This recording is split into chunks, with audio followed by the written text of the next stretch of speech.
حضرت ابوبکر صدیق رضی اللہ تعالیٰ عنہ کو ابھی خلافت کے منصب پر آئے ہوئے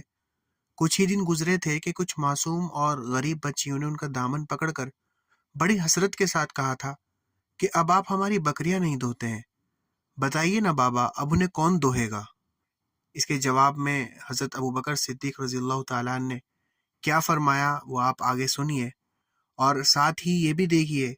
کہ خلیفہ اول کی عاجزی اور انکساری اور تقوی کا کیا مرتبہ تھا۔ لوگ تو عہدے اور منصب حاصل کرنے کے لیے جان و مال ہی نہیں بلکہ عزت و ناموس تک کی بازی لگا دیتے ہیں، گھر گھر جا کر خوش آمدیں کرتے ہیں، لوگوں سے طرح طرح کے وعدے کرتے ہیں، رات دن دفتروں کے چکر کاٹتے رہتے ہیں۔ جب وہ منصب اور وہ عہدہ انہیں مل جاتا ہے تو نہ انہیں وہ افراد یاد رہتے جن کے یہاں جا جا کر انہوں نے خوش آمدیں کی تھیں، اور نہ ہی وہ انہیں وعدے یاد رہتے جن کے سہارے انہیں ان کا مطلوبہ عہدہ یا منصب ملا تھا۔ اس لیے کہ اگر دیکھا جائے تو ان کا اصل مدعا اور مقصد صرف عہدوں کا حصول ہوتا ہے، لیکن اسلامی تاریخ میں بعض شخصیتیں ایسی بھی ملتی ہیں جنہیں عہدے اور مرتبے ملے تو وہ سر سے پاؤں تک تھرا گئے کہ ہم ان کے حقوق کیسے ادا کریں گے۔ رسول کائنات صلی اللہ علیہ وسلم کی وفات کے بعد جب سیدنا ابوبکر صدیق رضی اللہ تعالیٰ عنہ کو خلیفہ مقرر کیا گیا تو ان کی روح لرز گئی، اور جب ان کے سر پر تاج خلافت رکھا گیا تو آج کے ارباب و منصبہ اور مرتبے کے لوگوں کی طرح انہوں نے تاج پوشی کرنے والوں کو شکریہ ادا نہیں کیا، بلکہ اس مقام اور مرتبے کی ذمہ داری کے احساس سے ان کے ہونٹ کانپ رہے تھے، اور ان کے منہ سے نہایت سوز و گداز میں ڈوبی ہوئی یہ آواز نکلی تھی کہ اے لوگو، میری خواہش تو یہ تھی کہ اس عظیم ذمہ داری کو کسی دوسرے کے سپرد کر دیا جاتا، اس لیے کہ میں خود تو اس کا اہل نہیں پاتا ہوں اپنے آپ کو۔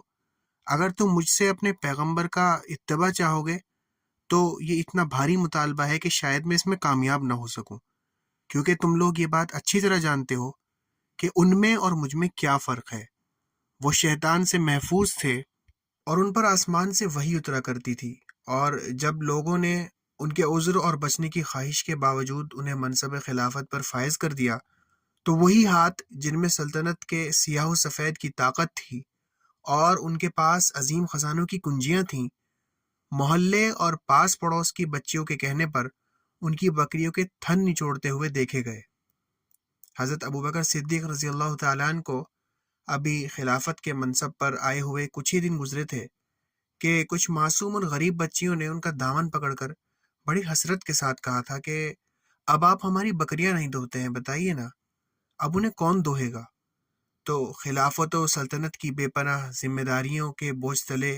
دبے ہوئے صدیق اکبر نے ان بچیوں کی شکایت سن کر بڑے مشفقانہ انداز میں فرمایا تھا کہ میری پیاری بیٹیوں، میں دوہا کروں گا تمہاری بکریاں، میں۔ ماشاء اللہ، سیدنا صدیق اکبر پہ لاکھوں سلام۔